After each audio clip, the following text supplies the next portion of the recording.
Ambe recording studio आमी।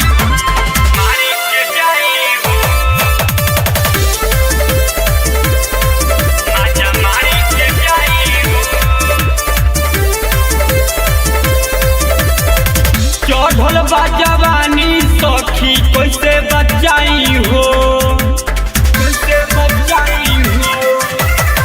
चढ़ल बा जवानी सखी कैसे बचाई हो, हाँ कैसे बचाई हो। तो हई बिहारी वाला लइका माजा मारी के जाई हो, तो हई बिहारी वाला लइका माजा मारी के जाई हो। चढ़ल बा जवानी सखी कैसे बचाई हो, चढ़ल बा जवानी सखी कैसे बचाई हो, हाँ कैसे बचाई हो। तो हई बिहारी वाला लइका माजा मारी के जाई हो, तो हई बिहारी वाला लइका माजा मारी के जाई हो।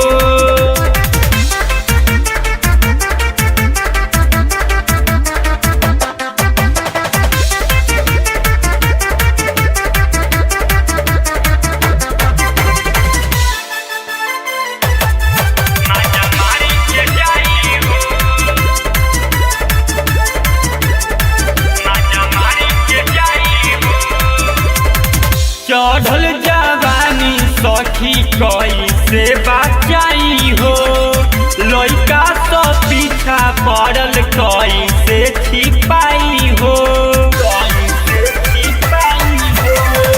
चढ़ल जवानी सखी कैसे बचाई हो, लइका तो पीछा पड़ल कैसे छिपाई।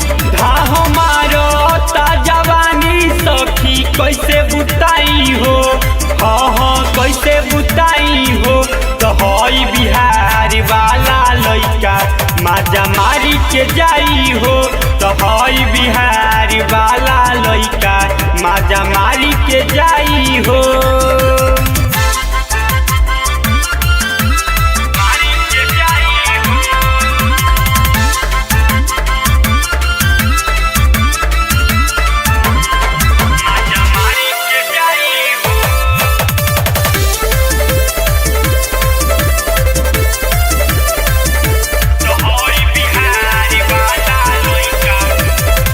छोटे छोटे कपड़ा से जो बनी हमार झाके, लइका सो ताकत रहे दाते अंगुली काटे,